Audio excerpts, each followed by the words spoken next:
장 만들기 재료 공부 중 마지막 항아리에 대한 이해입니다. 장은 항아리에 담습니다. 한 2년 전에 2말 36리터 항아리 가격이 10만원에서 한 13만원 정도 했으니까 사실 항아리 가격이 그리 싸지 않습니다. 물론 꼭 항아리가 아니더라도 위가 뚫려 있는 밀폐용기 같은 데서도 장을 담글 수도 있습니다. 하지만 전통적으로 우리가 항아리에 장을 담아왔고 항아리만큼 안전하고 큰 그런 용기가 없으니까 항아리야말로 장 담그기에 가장 적합한 공간입니다. 다시 반복해서 말씀드리면 항아리는 장이 발효가 되는 장소, 즉 공간입니다. 항아리에 대해서는 크게 3가지 주제를 다룰 겁니다. 첫 번째는 적합한 항아리 사이즈를 선정하기, 두 번째는 좋은 항아리를 구하는 법, 마지막 3번째는 항아리를 잘 관리하고 잘 사용하기, 이 3가지 주제로 다루겠습니다. 첫 번째, 항아리 사이즈 선정하기입니다. 보통 우리는 좋은 항아리를 싸게 구입하는데 온 정성을 다 쓰지만 실제로 항아리의 역할은 메주와 소금물 그리고 발효균이 햇볕을 쬐이면서 조화를 이루어서 맛을 만들어내는 공간입니다. 즉 메주, 소금물 그리고 항아리 사이즈의 조화가 가장 중요합니다. 항아리가 너무 크면 장에 햇볕이 닿지 않아서 유해균이 생기기 쉽고 거꾸로 또 너무 작으면 장이 넘치거나 간장을 조금밖에 만들 수 없게 됩니다. 그런데 우리가 전통장을 만들 때 사용되는 모든 재료, 콩, 항아리, 천일염 이런 모든 재료를 거래할 때 사용되는 표준 같은 게 없습니다. 파는 사람과 사는 사람의 관행에 따라서 지역적인 관행에 따라서 거래가 되고 있을 뿐입니다. 또 간장 뽑는 양에 따라서 필요한 항아리의 사이즈가 달라지기도 하기 때문에 이 관계를 이해하는 게 그렇게 쉽지는 않습니다. 하지만 이 부분을 이해하는 게 좋은 장을 담그는 굉장히 중요한 부분입니다.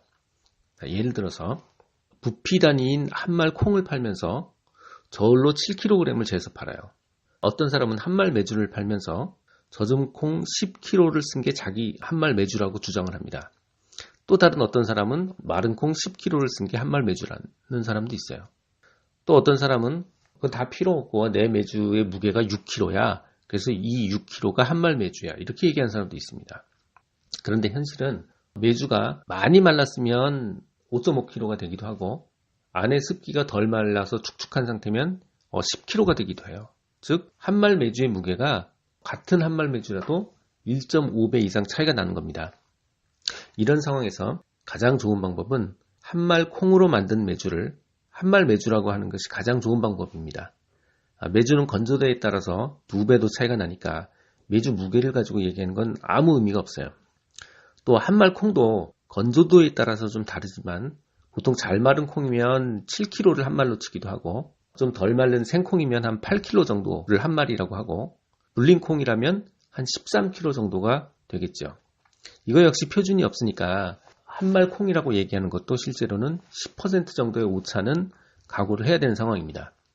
다행히 장을 담그면서 이 정도 오차는 담그는 과정에서 극복할 수 있으니까 받아들여도 됩니다. 보통 한말 메주에 20리터 정도의 소금물을 부어서 장을 담그니까 메주 속에 있는 빈 공간을 고려하면 한말 메주로 장을 담그면 36리터 항아리가 꽉 차게 될 겁니다.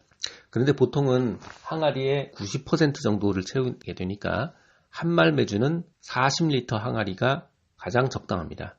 그러나 항아리를 너무 덜 채우면 그래서 항아리 속이 깊으면 장에 햇볕이 닿지 않아서 장을 망칠 수가 있으니까 아무리 커도 60리터를 초과하는 건 좋지 않습니다. 그래서 실제로 장을 담글 때 소금물을 많이 부어서 햇볕이 닿게 해야 되니까 결과적으로 60리터 항아리를 사용한다면 소금물을 많이 부어서 흐린 간장이 많이 나오게 되고 36리터 항아리를 쓰게 되면 진한 간장이 적은 양 나오게 됩니다. 최근의 추세는 작은 항아리를 선택해서 진한 장을 뽑으려는 게 최근의 추세입니다. 자, 최종 결론을 말씀드리면 7kg 콩으로 만든 한말 메주는 40리터 항아리가 최적입니다. 하지만 우리가 진한 간장을 원한다면 그보다 작은 항아리를 선택해도 됩니다. 즉 항아리의 선택에 의해서 간장 맛이 바뀌게 되는 겁니다. 두 번째, 좋은 항아리의 선택과 좋은 거래를 할 수 있는 방법을 말씀드리겠습니다. 예전에는 납성분이 들어있는 광명단이라는 유약을 사용한 항아리가 있었어요. 그런데 이제는 그런 항아리를 만들어 파는 데는 없습니다. 그러니 항아리 선택을 할 때 이거 광명단입니까? 이런 거 물어볼 필요 없어요. 항아리 선택에 겁을 먹을 필요가 없다는 얘기죠. 오직 항아리 가격은 유명한 사람이 만들었는지 아닌지, 항아리를 만들 때 기계로 성형했는지 손으로 성형했는지, 용량이 큰 건지 작은 건지에 따라서 항아리 가격이 다 정해집니다. 그러니까 동네 항아리 가게에 가서 그냥 구매하시면 되고, 다만 항아리를 살 때 장을 담글 항아리 말고 간장을 담글 항아리를 또 사야 돼요. 그러니까 이 두 가지를 한꺼번에 사고 항아리의 계량형 뚜껑도 사야 됩니다. 그래서 이 세 가지를 한꺼번에 구매를 하면 훨씬 좋은 거래를 할 수 있을 거라고 생각합니다. 마지막으로 항아리를 잘 사용하기에 대해서 말씀드릴게요. 자, 먼저 항아리 관리하기입니다. 잘 아시다시피 온기 항아리는 미세한 구멍이 있습니다.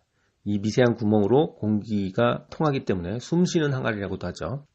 문제는 이 미세한 구멍으로 미세한 입자가 틀어박히게 되는 거죠. 한번 사용하면. 그래서 사람들은 이 항아리를 사용하기 전에 집불로 태워서 연기를 피워서 훈증해서 사용하기도 하고 굵은 소금으로 뻑뻑 문질러서 다시 사용하기도 하죠. 하지만 실제로 우리가 어떻게 해도 항아리 속에 박혀있는 냄새는 사라지지 않습니다. 기본적으로 항아리를 잘 닦아서 사용하겠다는 건 잘못된 선택입니다. 항아리는 용도를 정해서 사용해야 됩니다. 한번 간장독, 된장독으로 사용했으면 계속 간장독, 된장독으로 사용해야 됩니다. 한번 효소를 담궜으면 계속 그 항아리는 효소를 담궈야 되는 거예요. 김치를 담궜으면 계속 김치독으로 사용해야 되고 새우젓을 담갔으면 계속 새우젓을 담가야 됩니다. 다만 실제로 사용 전에 따뜻한 물을 담아서 한 2, 3일 정도 그 안에 있는 거를 우려내는 거죠. 그 다음 잘 말려서 사용하는 게 최선의 선택입니다. 항아리에 대해서 최종 정리하면 이렇습니다. 첫 번째, 항아리는 용량 선택이 가장 중요합니다. 최근에는 조금 표준보다 작은 항아리를 사용하는 게 추세입니다. 그래야 짙은 간장을 만들 수 있기 때문이죠. 그 다음 두 번째, 항아리는 용도를 정하고 써야 됩니다. 마지막으로 항아리를 살 때 간장독, 계량형 장뚜껑 이렇게 모두 한꺼번에 사서 좋은 거래를 할 수 있게 되기를 바랍니다.